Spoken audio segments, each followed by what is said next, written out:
Good morning, ladies and gentlemen. Eddie Marcus here early this morning. And I'd like to start off with something that I think is we might all be aware of right now. In New York City, they're saying that the leadership, the government there, its representatives, Mayor Adams and some of his others, are involved in some corruption there. And some of the things that they mentioned as being corruption reflect some of the same kinds of things that I believe that they said that the Supreme Court was engaged in. Now, the problem here we are all watching is that if the mayor and guys in New York were doing exactly what the Supreme Court is doing, let's see who the hammer's going to come down on. Is it going to come down on New York City, or is it going to come down on the Supreme Court? Now, I might not have all of the information connected, but at least it's something for you to think about. The other thing is that I was looking at some graphs of things that the people, American people, were saying are important to them. They're looking at candidates for president and what they represent, what they offer, or what they're saying that they offer. And, there are many issues, at least, that are on the mind of the people. And as I looked at the information that they had given, according to the graphs, they said that when it comes down to abortion, and we're talking about what the Supreme Court has done in relationship to denying women their right to control or have the information that will give them control of their own bodies. Now, according to the polls, with all the women and how this affects all the women, it's only about 70% spike in interest. 7%. 7% spike in interest, which doesn't seem to be that much, but it can be quite a great deal. Another issue, we talk about the border, we talk about immigrants, they say that's very important. They're getting down on it. They're dealing with people coming from the north and the south and all of them right here in the melting pot. And for some strange reason, though this is the foundation for America, Americans still are deciding that, well, we've got our cut, so now let's just cut everybody else out because we can't handle it all. And as far as the importance of that, it ranks about 12% as far as that stuff that's important to the population in this election cycle. Now, one of the things that people are saying, don't even worry about them. We have a threat to our democracy. What our democracy represents, we gotta deal with that, and it's very important. They say, in fact, it's so important it ranks about 22% of importance in America. Democracy, this whole nation, what it represents, what it has represented, what you want it to represent in the future, what other types of systems would represent.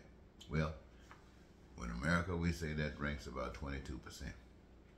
But there's one other thing that represents a little bit more than that, and it's called what? The economy.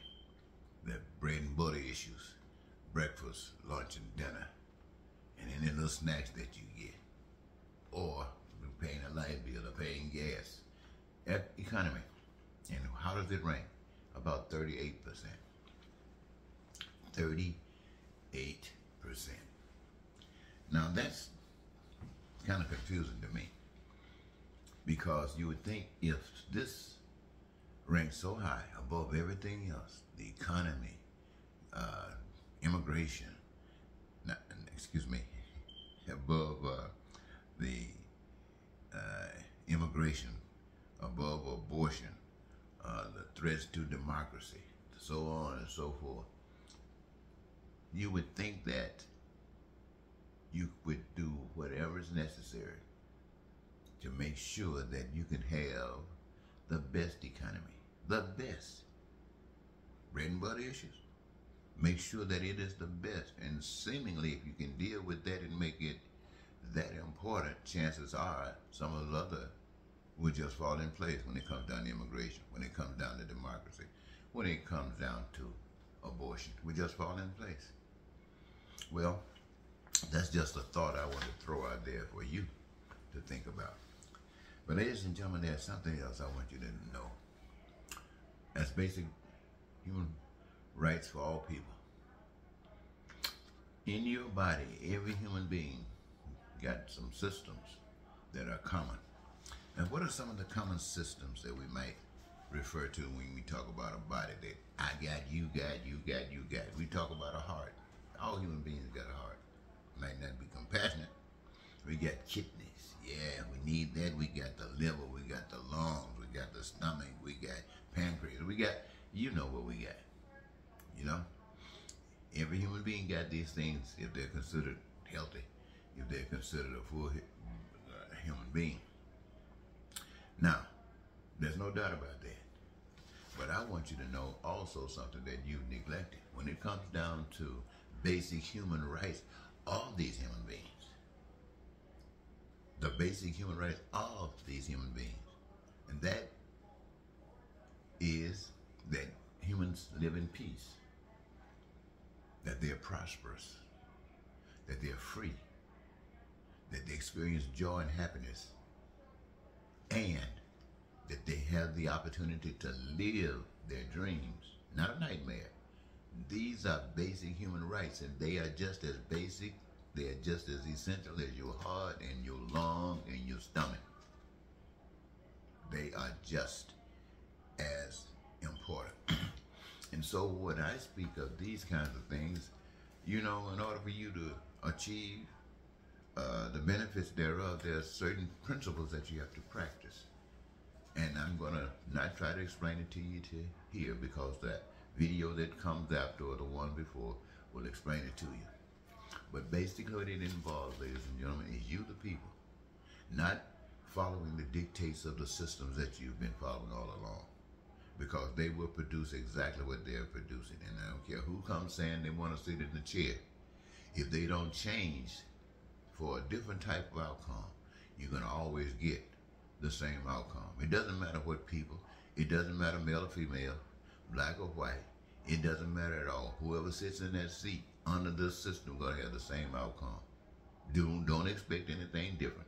If you want something different, you got to try something different. And what I suggest that would bring about the kinds of things that I just mentioned for basic human rights is that everybody play a part in this life. Everybody got a career, everybody got a job. But the thing that makes it so fantastic is that you choose what gives you your greatest joy. And having done that, that's the number one concern basically of life. And all those other things, peace, prosperity, freedom, and those needs, met, wants, and desires, that's just cream on the top. Throw that out there, ladies and gentlemen. I don't feel too excited this morning, so I'm going to go back to bed. But I want to drop that on you, and I'll talk with you later. Good morning.